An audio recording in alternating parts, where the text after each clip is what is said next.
Oh, wrong credit.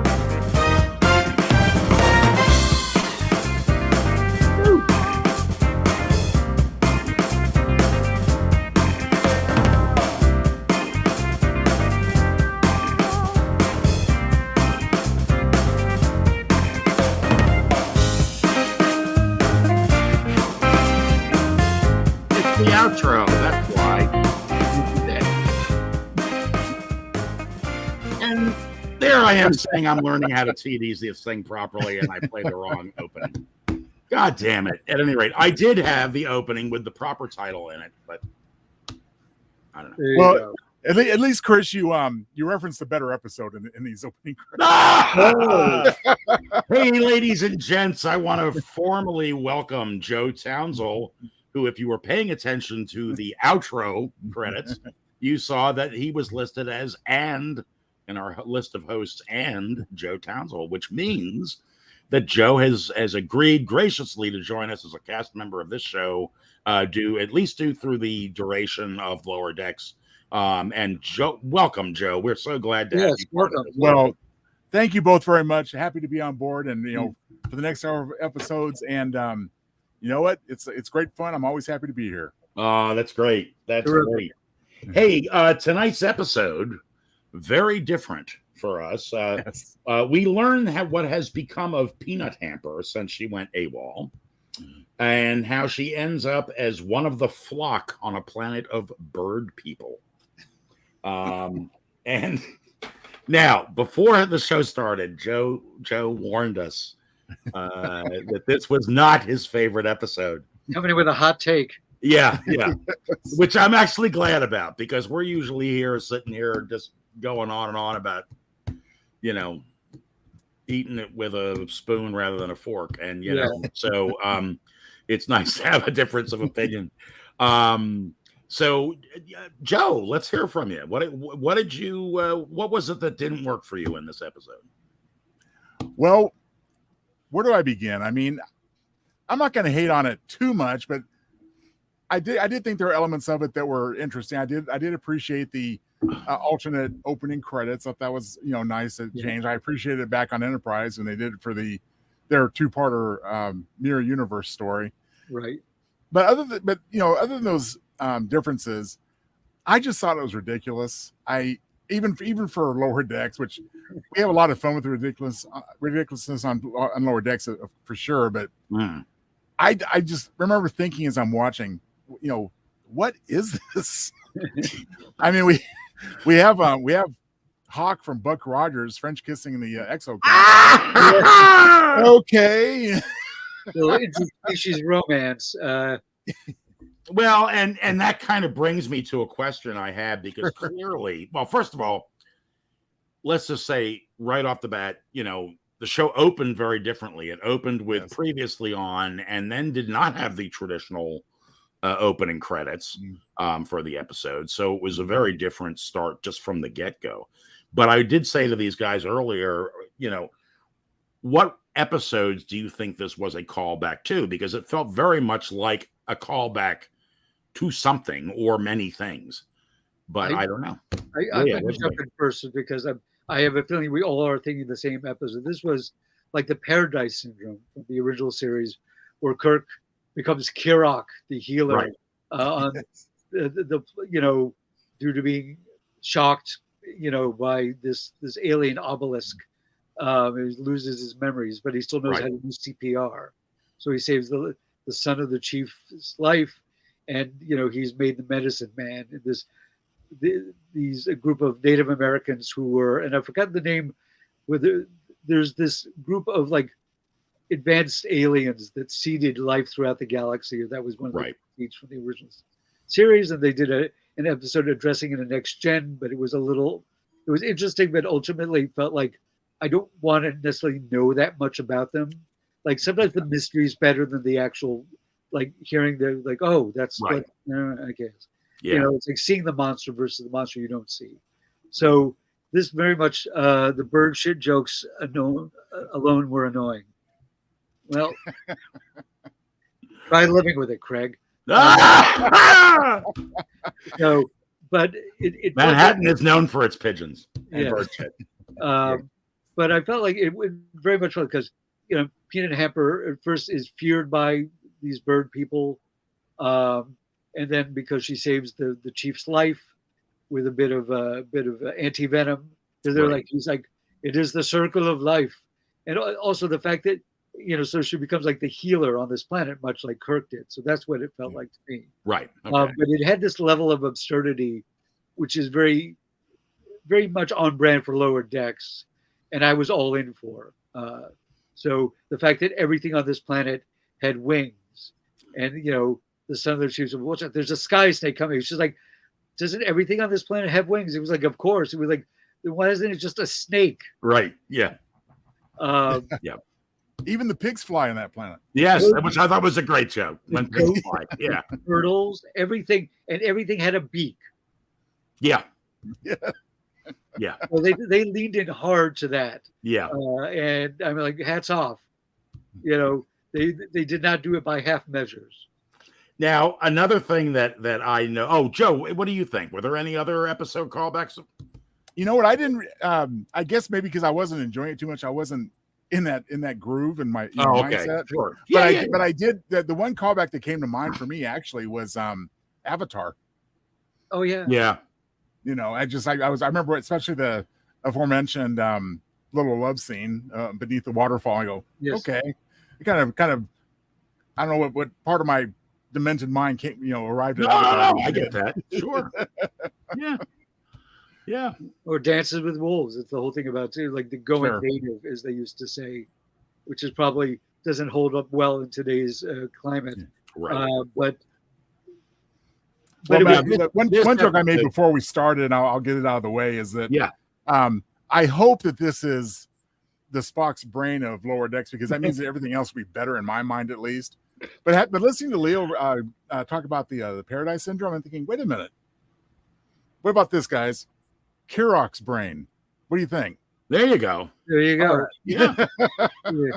It's a nice melding of the two. Yeah.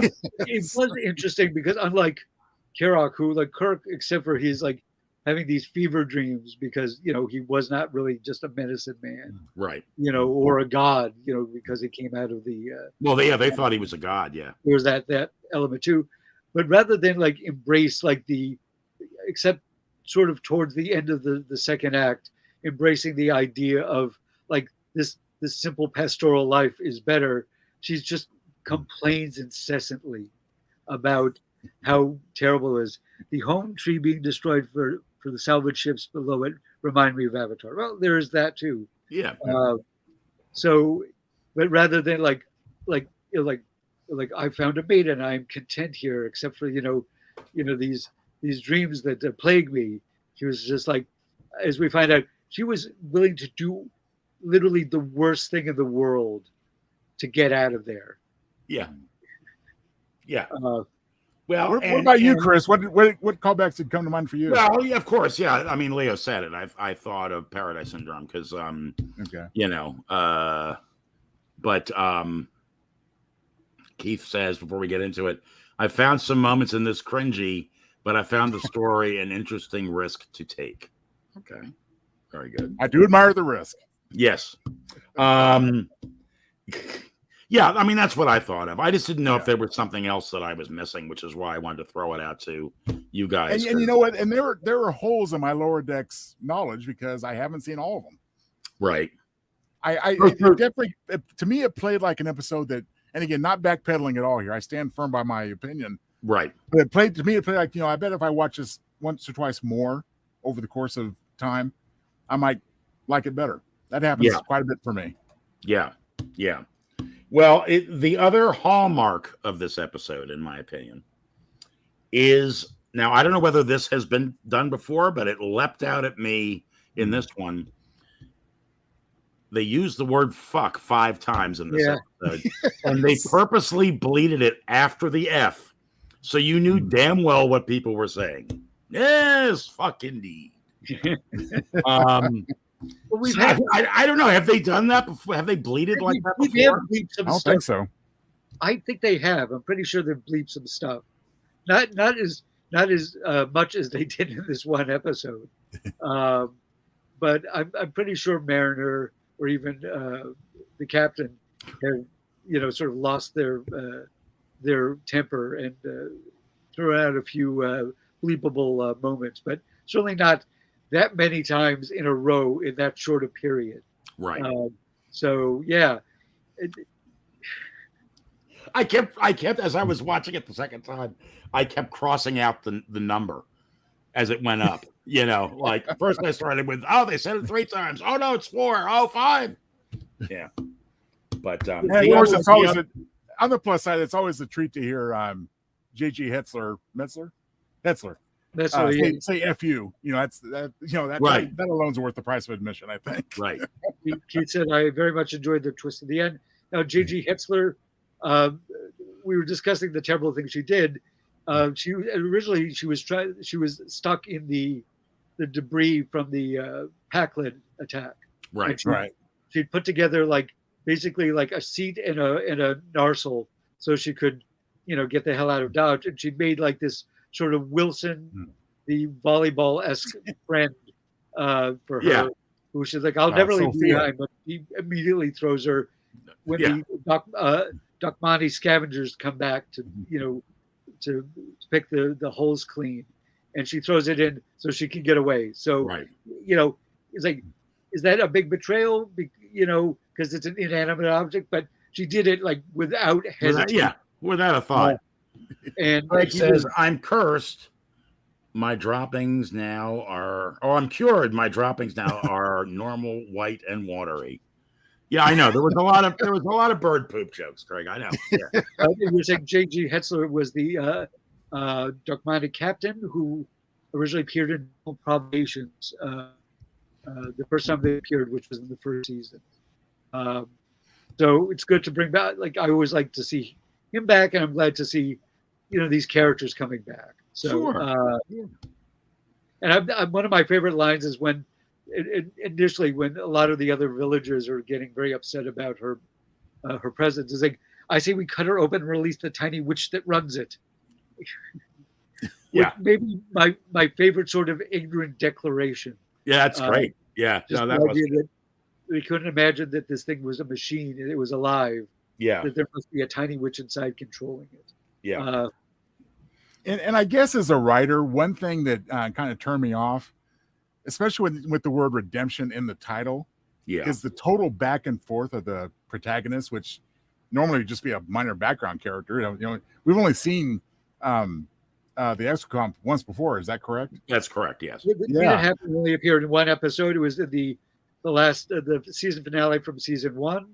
And we originally saw them in Next Gen when Data had to prove that they actually were alive because he wouldn't send them off they didn't want to go off to do something dangerous. Right. So I guess there's a history of exocomps not really wanting to, be ordered about to their death. So a little bit of characterization, jumble, and inconsistency. I mean, it doesn't mean that in real life, people and can't go back and forth and be torn, but to me, I just felt kind of jerked around as a result of this one. I think she was consistently a terrible being. Yeah, there's a consistency. There was because so she calls when she's on this planet and she and the chief's son fall in love, who is like the bird person equivalent of like the young hunk. Right. And they fall in love and have weird robot bird person sex. Yeah. And they're about to marry her. She even put on a fake beak in the front of her little nozzle. And then the Dokmani show up, and because also apparently the bird people who are, they actually have a name. Use that. The Areolans or something. The Areolans. Daimler has a real problem saying. Well, the planet is Areolus, but the natives have an entirely different name. Do they? On mine also, yeah.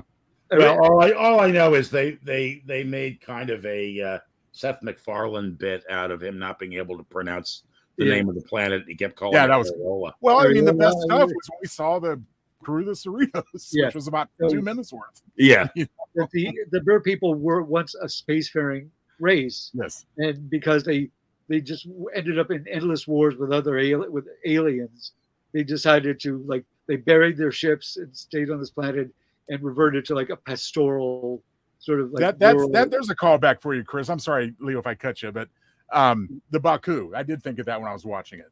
Right. From Insurrection. Right. Yeah. Right. Yeah. So they've got this, and when they show up, and then she sends they're pulling the ships out from underneath the giant tree under which they all live, and then she sends out a distress signal, and the Cerritos shows up, and then the captain and Shax and Tendi all beat down, right. And at first the bird people are like, we're going because she steals the shuttle from the Dakmani and crashes in their ship and causes it to crash. So she does the thing that she that she didn't want to do previously, but then she escapes and she lands it, and everybody's like, "You're a hero." And then the Cerrito shows up, and they're like, "Hey, we're not here to arrest you," because they're all very defensive of her.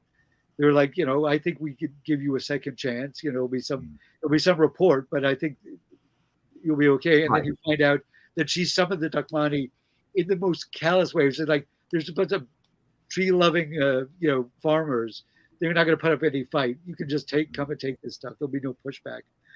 Yeah. Keith says, I think there was an effort to turn the redemption trope on its head. Peanut Hamper was totally consistent in her self-interest. I agree. Yeah. Of course, she, and then she's like, screw you all guys, I'm gonna leave, smell you later. And I mean later because this place smells like shit. And then she gets hit by a tree, and there's a big space battle, and the son of the chief like takes one of the older ships, but a much larger one, and attacks the Fani, who are attacking the Cerritos, and the day is saved. And at the end, they're like, Peanut Hamper again. Not even no sorrow or no regret. Basically, it was like, I should have contacted the Borg. You guys want to be assimilated? She starts putting out like her transmitter, and like Tandy's like, and Shax grabs her. And they were like, we're going to bring you back, Yeah. And then she is put in the. Let's see if I wrote the name of this thing down. The Self-Aware Megalomaniacal Computer Storage Facility at the Daystrom Institute back on Earth, and she's put right next to our old friend Magus, voiced by the Star Trek legend Jeffrey Combs, and they have like a little exchange. I think we can do terrible things together. And they start laughing with each other. And then all the other people start laughing, and she's like, "Stop that! Yeah, you can laugh with us." She's quit it. She's very petulant. So maybe we'll see a callback to that one in next season. What do you think? Next season or the season after? I was going to say, look for a follow up in season 5, probably. Yeah. I do love. I love a good callback. This was, like I said, it was interesting because usually the idea that living this pastoral, this simple existence, is a redemptive, is redemptive for somebody's soul. Right. You're casting away Jeffrey Combs. Yes. Yeah. Yes. So, here's a thought. Yes. And maybe I'm being too devilish with this, but did it occur to anyone when the son of the chief ends up having a relationship and marrying an exocom, did it make anybody think of the last season of Orville? Not me, because I've never watched it. Where the doctor ends up marrying the robot. I haven't seen the most recent if that was their poke or not. I think the timing would be a little bit difficult. We get, based when these things are produced. I don't know. It could have been. But that's another thing that bothered me about the episode too, is that the son of the chief, I mean, he was so back and forth. I mean, at the drop of a hat, he's going from one emotion to the other. I think it's mostly like one of those things where like two studios each put out a Robin Hood picture of the same season. Maybe, but I'd love to think it was a poke at the Orville. That's my headcanon. I like to think that. Then I think you should embrace that. I think it's probably unlikely, but because these were all written these were all recorded like a year ago. Yeah, I guess that's true. With animation, there's always a big thing. The sentient robot prison scene reminded me of the second season ending of Rick and Morty. Yeah, a little bit. Yeah, I have to claim ignorance on that one too, unfortunately. But yeah, I do too, because I really don't watch Rick and Morty. But I can tell you this though, Craig's knocking out of the park as usual. Oh yeah. Greg is good. I long for the touch of your nozzle. There's some of these great and when Caltonis, the son of the chief, makes this impassioned speech, defending Peanut and Hamper. Shax, you notice Shax like wipes a bit of a tear out of his eye. Yeah, Shax is becoming one of my favorite, like not a main character, but like every time he shows up, he does something interesting. Yeah, like part of it is the angry, freedom fighter, but he also is interesting character. There's layers of Shax that we're getting to see as the season continues, like his relationship with Dr. Ta'ana. So, yeah, this was an interesting episode. I mean, it's a real ballsy move to revisit a minor character from 2 seasons ago and make a whole episode out of it. Yeah, but I also like the fact that sometimes a minor character will disappear and be like, see you later, and fly off, and then they're never seen again. And you kind of wonder, like, oh, I wonder what happened to that person. Right. But I did think of Leo when I saw this and wasn't, totally pleased. I recalled, conversations we had when talking about Strange New Worlds. And Leo made an excellent point, which I agree and disagree with at the same time. My gripe was SNW was so good, I wanted more. 10's not enough. And Leo made a good point, saying, well, you know what? I'd rather have 10 great ones than a mixed bag. And I said, well, this one we're going to have 10. We're going to have probably, hopefully, 9 great ones and one kind of, Yeah. So, well, you got to really watch out for a clunker when in so short of a season is my. Yeah, is my you weren't on. I don't think that this week, but that week, I'm not sure. But I wasn't really crazy about another episode.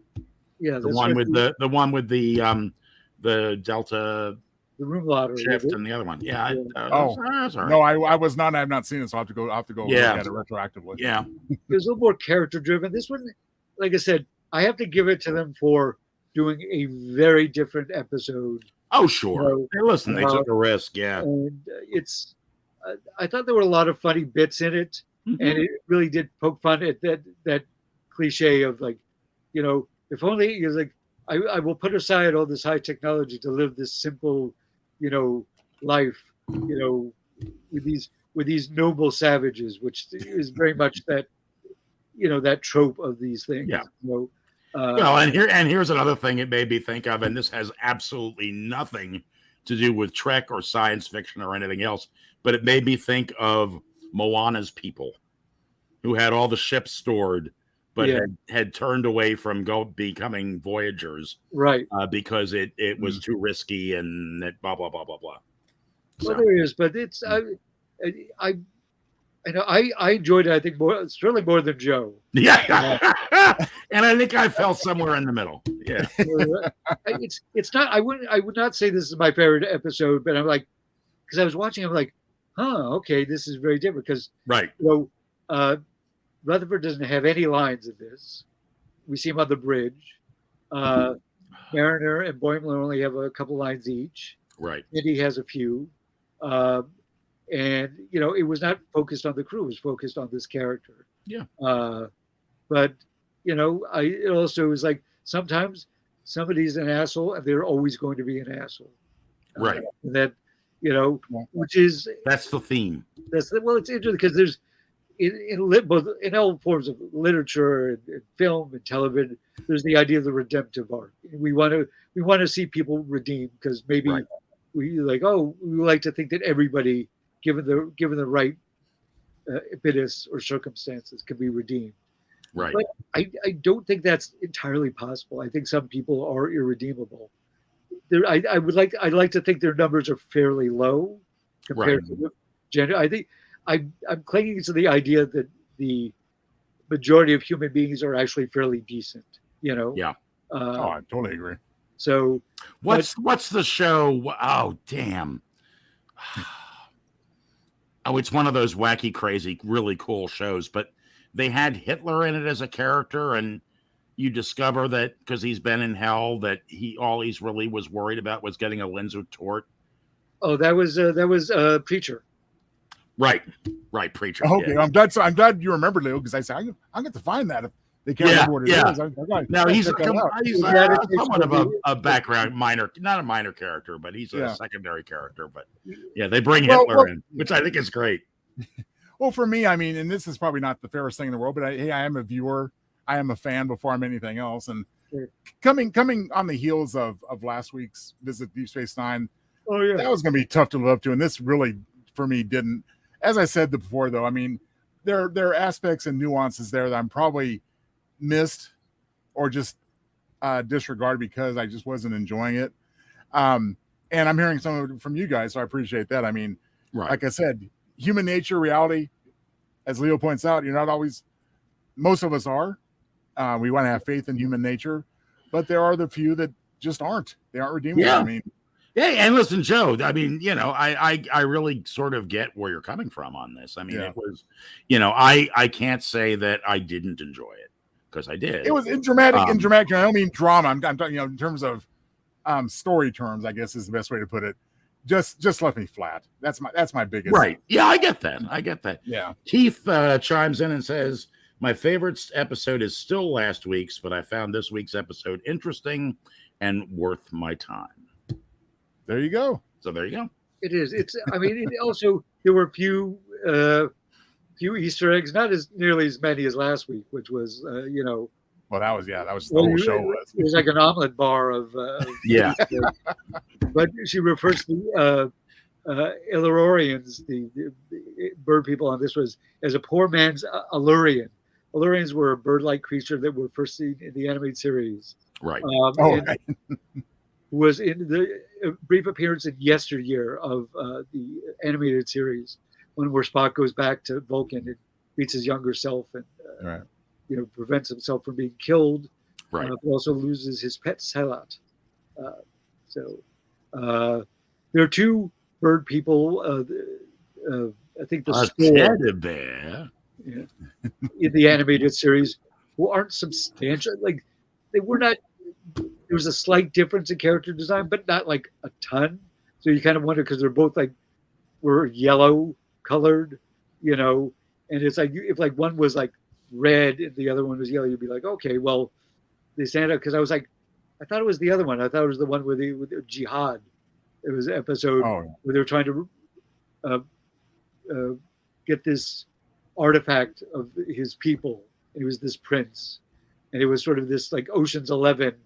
With that typical filmation, like stiff animation, where people's eyes just go, and your I eyes. always love that one running shot, where they run at you. Yeah, but it's a bit of a deep cut because, but we've seen them also in the Embarrassment of Duplers episode when Mariner and Boimler are having their chase scene through the space station. They go through like this arboretum, and they knock over this bird people's like nest. It was like in the tree. And he's like, well, I was like, let's move here. It'll be quiet, he says, and he's like, So it's a bit of a deep cut, as is the Exocoms, who appeared in one episode of Next Generation, and then you get to see them in. And it's interesting that Leo mentions the animated series. Yeah. Because despite some good writing there, it wasn't for the reasons we just mentioned, stock running, stock music and so forth, cheesiness overall. It definitely lacks sophistication. And I kind of felt like I was watching an episode of the animated series this week. Interesting. Despite the obviously superior production values. Right. The tone and execution kind of left me that way. Well, in some ways, it was as though they were attempting to do something a little closer to an actual Star Trek episode versus the normal humor that you get, because there were components to it in between the obvious jokes that were much more like a traditional Star Trek episode than what we've seen on Lower Decks. And I'll say this for the approach, Chris and Leo, is that if you're going to use a character, and basically have a situation where the permanence of that character is altered, even in something like Lower Decks, you can't do it with a regular character. I mean, you still need to have that consistency. Right. I mean, there can be evolution, but jerking around and so forth. If you're going to do it, this was the approach to take, obviously. Right. Yeah. And I thought it was, you talk about a lot of the characters not having dialogue. One of the ones that had probably some of the most dialogue was Tendi, obviously, because she was so invested in Peanut Hamper to begin with. Yeah. And she just, all the way through till almost the very end, she just keeps hoping against hope that Peanut Hamper is going to all of a sudden make a turn and be awesome. Yeah. It's probably me wrapping my head around the unexpected in an ongoing TV series. I mean, if this was a one-shot deal, if it was a movie or short film or something like that, it probably wouldn't have left me the same way. But again, that's just, I guess you just involuntarily have certain expectations when you watch an ongoing series of this type. Interesting. Now, Keith says, I think this episode is intended to set up the future Peanut Hamper Jeffrey Combs team up. Oh, no doubt. Yeah. Absolutely. Yeah. Yeah. It was, you don't hire Jeffrey Combs for a throwaway. He's Star Trek royalty. Right. So I suspect they will come back, maybe not next season, but the season, because I think they've already. I don't know if they recorded this new season. The season after it, I know they've got one more. They were renewed for another season. I don't know if they're going to get a season 5. I think it's likely they will. Oh, I think so too. But I mean, enjoyable, popular, and cheap to produce. I'm sure that it'll have a long life for those. I got to jump in here because my wife says that our 3-year-old, who's almost 4, says hi, Daddy. So hi, Penny. How are you? Uncle Leo and Uncle Joe say hi too. And why aren't you? Does he understand this? You should be asleep. Yeah, you should be asleep, honey. And hi, Gina. Yeah, and hi, Gina, of course. Yes. Yeah.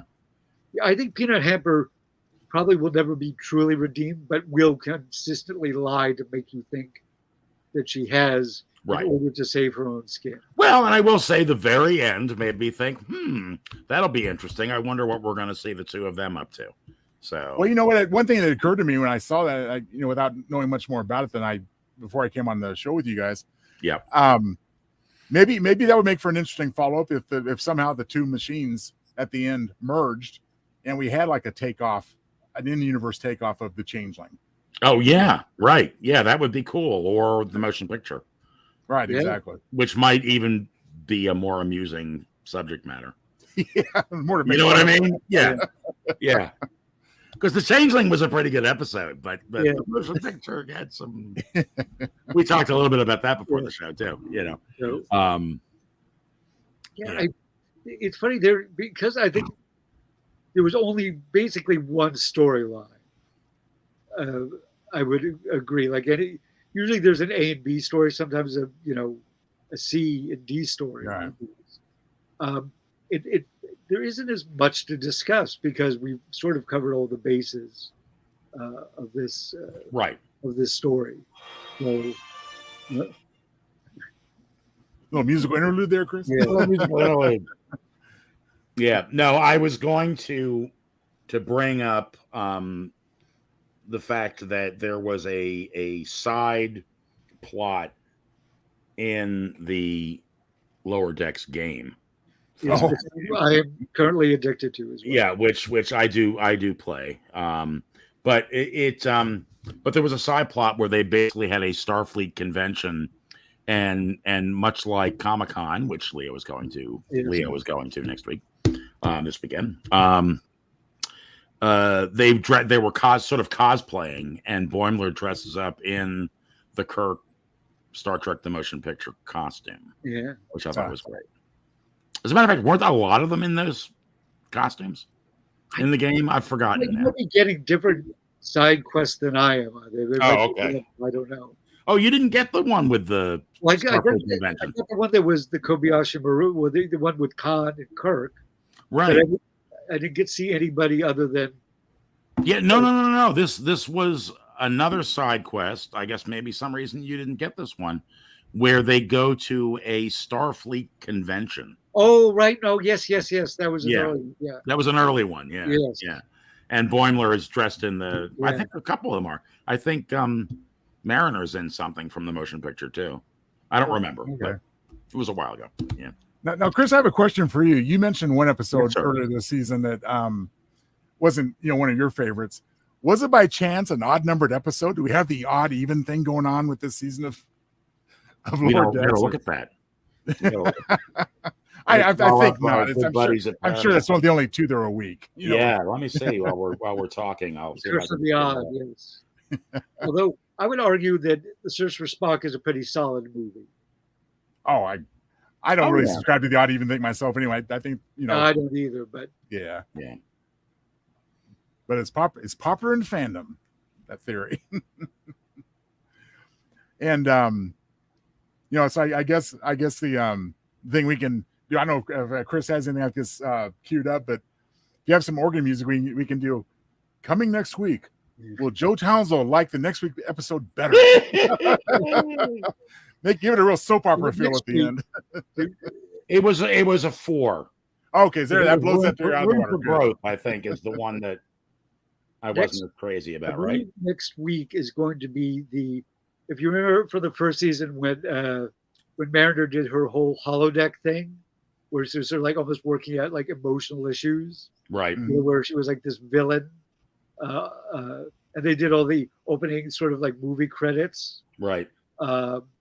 And they're doing a follow-up to that where it looks like Boimler is doing his own thing because he's like this captain of this ship and he's like very cocksure and confident.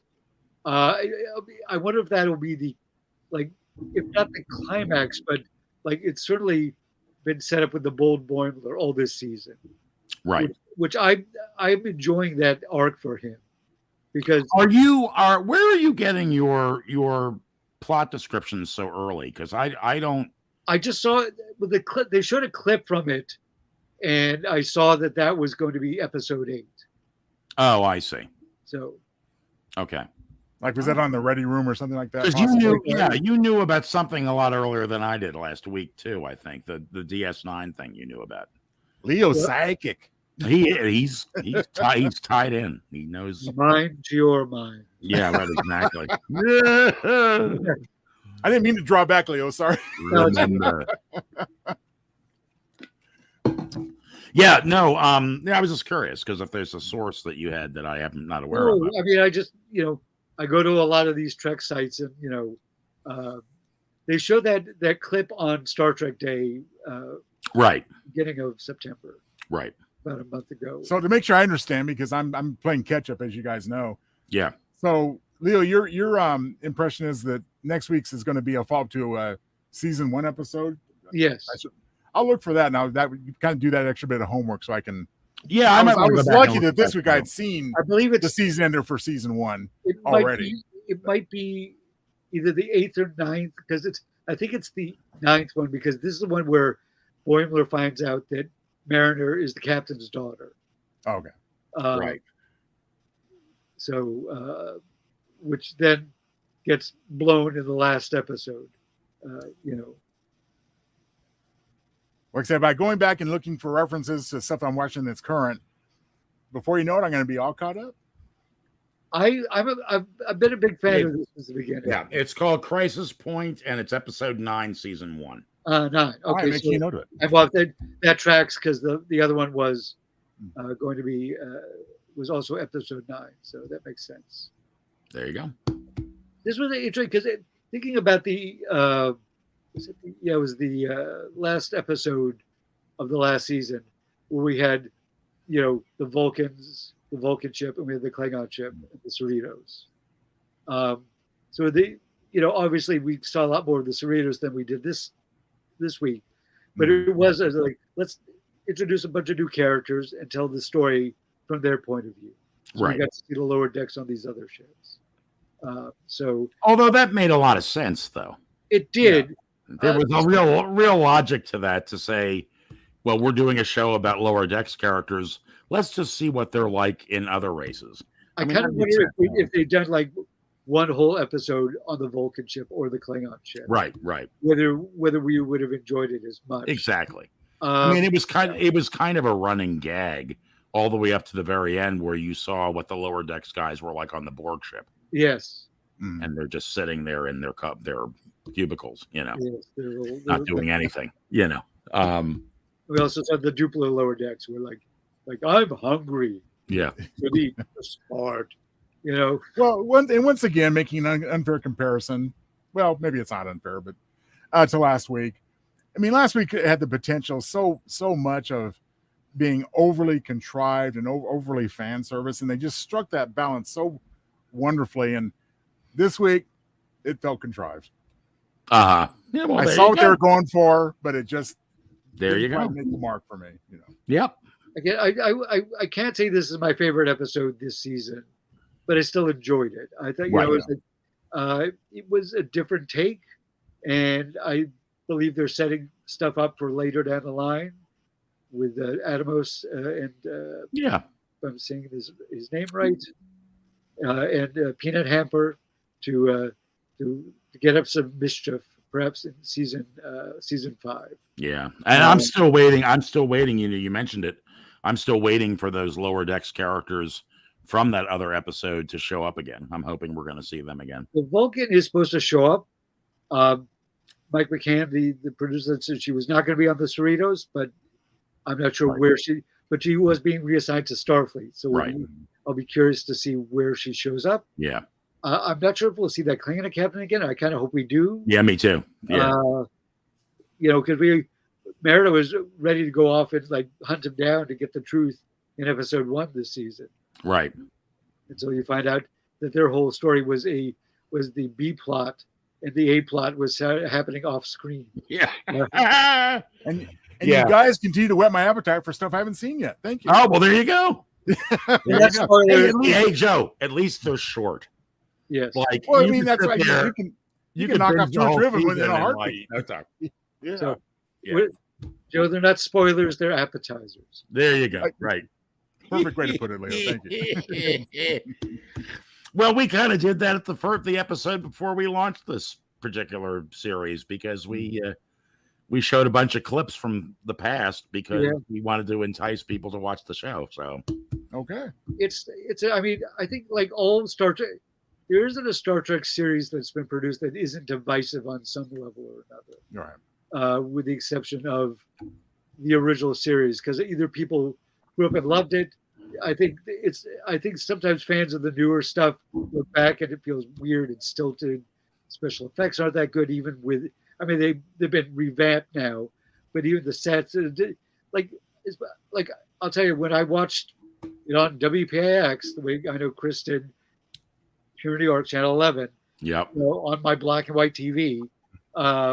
Yes, we're that old, and they, even though compared to what we know, what a spaceship looks like now, and it sets with like it was very much plywood and lucite and Radio Shack leftovers. Right. It was not.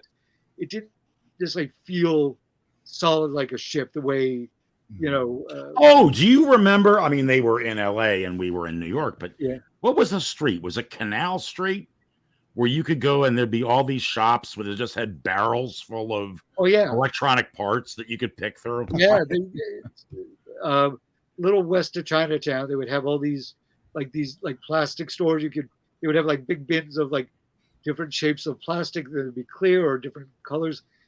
Here's a deep cut for old OG Star Trek fans. I remember going to a Star Trek convention years ago. And they sell these things called they sold Vulcan crystals, which were like these like iridescent patterned stickers, like Mhm. gold or silver, and they put them together on a lucite cube, and they were selling them for like probably like $10. I'm gonna guess. I know somehow Yeah. maybe it was only $5 because I was a kid. Like $5 seemed like a lot of money to me. Well, and it was more money back It then. was more. Yeah. But I went down. I was down on Canal Street one time with my folks and getting the Vulcan crystals because they would sell them to you too. And I put them. I think they called them cosmic cubes. Maybe doing a little MCU pre-MCU Paramount crossover. Yeah. And so I made my own, and it Right. was considerably less expensive than Of course. but I had access to that. This You know- really clearly this bothered Craig because he says the abundant burb poop does deter the enjoyment of the appetizer. Well, the appetizer was in reference to other episodes, but I would say loosen up, Lubin. Leo is Yeah. schooling Craig Lubin tonight. No, this was Craig's Seth MacFarlane moment. He just felt that Seth was beaten to death. Yeah. Yeah, so Kind of like watching The Family Guy, right, Craig? Anyway, yeah. No, I just remember you could buy all these cool things, and as a frustrated young man who wanted to be a filmmaker, I thought, wow, I can build my own sci-fi sets with this junk down here. yeah. You can just pick through these barrels and get all kinds of neat lights and stuff. Yeah, absolutely. I think you Yeah. can. I think there is. I mean, obviously, we're with the internet, people get to show off their DIY stuff a lot more than Oh, sure. we could. I always felt like a prescription bottle, that sort of amber sort of color. Yeah. I always felt like if you wanted to do like a weird sort of like alien temple, if you put like lights underneath them, lit them from underneath, and like place them around, like build a little platform, they would look Right. very cool. Oh, yeah. So Craig says, I purchased enough parts down in Chinatown to build a drone back in 2018. So I I don't guess those places are still there. I guess so, or they were. Yeah. 2018. Yeah. I haven't spent a lot of. I haven't been down that part of the city in a while. Right. At least a couple of years. Pre-pandemic was the last time I was down in that area. So Right. I'll tell you, I wouldn't know what to buy to build a drone, but Craig is a skilled engineer. Yes. So Yes. I assume he's watching us even as we sleep. Yes. But if you drive by where Joe Biden's house is in Delaware, you would not be able to use that drone there. Well, that seems fair. There's a big sign up. So Joe lives, I don't know whether it matters. He lives on a road called Barley Mill Road. Okay. So when you drive down this highway that goes by where you would turn off, there's now a big sign by the turnoff to go to Barley Mill Road that says no through traffic allowed on Barley Mill Road. So you have to be a resident there to drive on that road or be visiting somebody there. Yeah. And no drone usage. Can't violate the I thought it was airspace. kind of cool. I don't know. It was interesting. Drones are easily weaponized, so I understand. Right. No, I get it. I totally get it. But yeah. Or It's at so the very least, it strange. could be flying paparazzi. Yeah. Well, it's just so strange to have a president who comes from a state as tiny as Delaware because it's really like, oh, hey, Joe got one. Oh, good. It's really weird, because I don't know how many times I've met Joe Biden in the course of things. And then I would go to little fundraisers for my daughter's school, and he would always donate a set of his senatorial cufflinks and, yes, this is okay. So I'm going to post this, but I'll explain it. Gina says, do you know they built a Wegmans? Okay. The reason this is a joke in my family, we like to beat a joke all to hell. And when we would drive down this one road, which goes by where Barley Mill Road is, they were building a Wegmans. And they've been building this Wegmans now for about maybe 9 months. And the joke is, as you drive by, you say, hey, did you know they're building a Wegmans? Okay. It's a silly joke. But We do this all the time. I do it with my son Jack, and I do it with Gina when we drive down that road. Wait, now for West Coast boy here. So Wegmans is a, I don't know, what would you say, Leo? An upscale food store? It's I think they're opening up a Wegmans in New York City. okay. I don't know where Wegmans. I don't forget where Wegmans came from. Why do I feel like it's Pennsylvania? It's a lot like Whole Foods. Okay, that I know. Okay. Yeah, but it's where they have a whole section where there's prepared food and you can actually sit down and eat in there, and they have food from all over the world, and it's very, it's nice. It's fun. I'm trying to, maybe it was Pennsylvania, because the first time I ever went to a Wegmans, the man who charmed me into agreeing to let him be my boss, and then later on turned out to be a complete a-hole, took me to lunch at a Wegmans, and it was in Pennsylvania. So the joke for me might be, hey, you think they're putting in an In-N-Out or something? Yeah. Right. Yeah. But yes, they are building a Wegmans. Yes. As we've completely left the orbit of Star Trek. Of course. Yes, of course. Yeah. Well, I mean, we kind of well-rounded individuals, Leo. Come on. Yeah. We kind of talked about that. I don't know. Do you have anything else on this episode, guys? Because we are 9 minutes away from 9 o'clock. So not really. I think I basically, my notes here. Basically everything I said, I didn't have a lot of notes again because there was only one storyline. Right. And based on a character we've only seen once before. Yeah. So there's not a lot of investment in it. Right.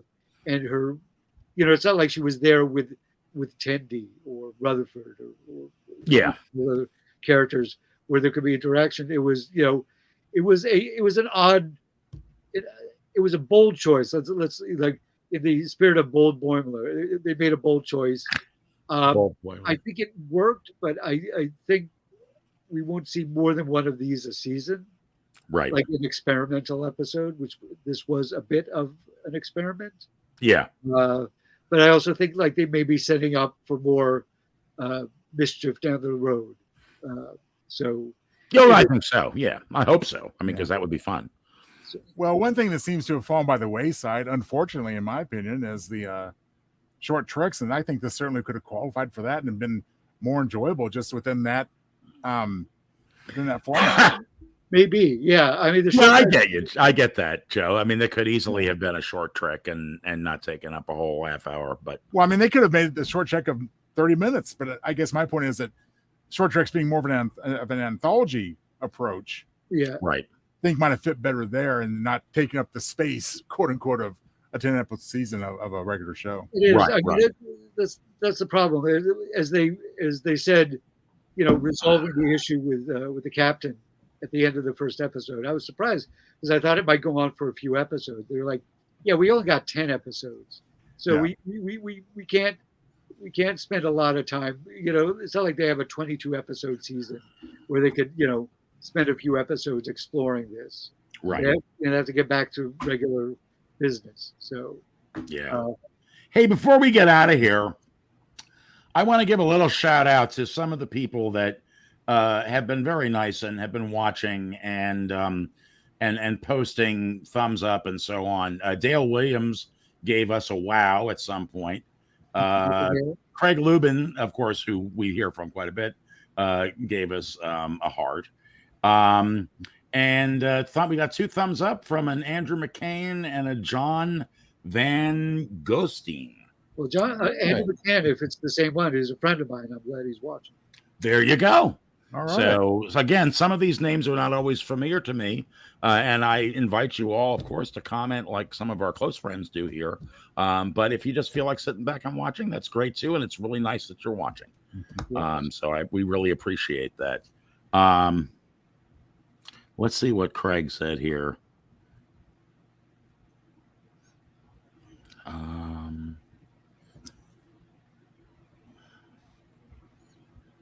Yeah. The buried ancient starship started right up without any issues after how long? Yeah, well, it is a cartoon. Well, I mean, they did it in Star Trek Beyond too. So there you go. Yeah, that's true. This is- I guess you only get that sort of durability if you make ships out of space bird poop. Actually, Or they made them out of maybe that's the fuel. Maybe that's what and then that could be it. That could be the fuel. Yeah, the bird methane. It's a highly efficient source of energy. Well, of course, as Peanut would say, they build everything out of straw. Yeah. It's the way it is always until it rains. You guys haven't even made tile yet. Yeah. Yeah. It was very much like the spoiled city folk, person, having to stay in a country inn. We're like, I don't know what this Wi-Fi you speak of is, but Yeah. Right. we sit around the wireless at night and listen to Peppa McGee's Closet. Yeah. Yeah.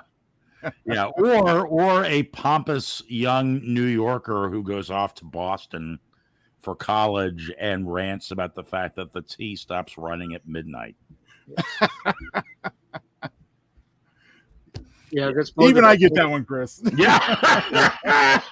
Well, it's not. It wouldn't be so bad if the bars didn't stay open till like 1 or 2. Well, So, yeah. like they're just encouraging drunk driving. Yeah. Well, because the bars do. They cause it. Well, Steve, you were probably part of this at some point, Leo, but Steve, my good buddy and roommate, Steve Foran, and I used to get such a joke out of it because we were both, he was from upstate New York, we were from the city, but we all lived under the same bar closing time. So we would just laugh our butts off that we were closing the bars at 2, and then of course we'd go off and get these disgusting pork sandwiches, and then we would go back to our apartment and then we would drink more there. But yeah, that was always a big gag for us. Oh, we're closing the bar. Check us out. Craig tells us, who still lives in that area, the T still stops after 12:45 a.m. and it's still a load of bullshit. Or bird shit. Or bird shit. Or Right. bird shit. Exactly. It's a lot of bird shit. Yeah. Craig is brilliant and is a conveyor of truth. Yeah. All right, guys. Do we have anything else for tonight's 25th episode? We are a quarter of a way to 100 episodes. Look at that. There you go. Yeah. Well, that alone gave me something to remark on. I mean, again, thanks for bringing me on as a regular, and you are so episode welcome. 25 is a great time to do it. So yeah, It's your silver anniversry. It is. That's right. What'd you guys give me? What'd you give me for a gift? No. Yeah. Just keep looking at watching the mail. Keep watching skies. the mail. Yeah, that's a joke. No, I mean, I think I said everything I needed to say about this week's episode. Again, you know what? Obviously, didn't love it, didn't hate it, forgettable, but again, in the grand scheme of things, as I learn more about the show and look at more of it, might develop an appreciation for it I don't have. Maybe not. Yeah. We'll see. Yeah, and I get that. I mean, it was a little stretch for me too, and I've seen all the episodes. Yeah. But there were things in it I liked. So yeah, I enjoyed it. Like I said, I look at it as an experiment. I'll end with this hopefully very short story. I used to do a lot of sketch comedy, and I had this idea to do originally I wrote a sketch where I placed the regular words. It was like an ordinary, like a restaurant sketch, one of these things. Wasn't even particularly funny. But then I replaced every word with a different word, and I'm like, my first thing was like, well, nobody could remember this at all. It's just like gibberish.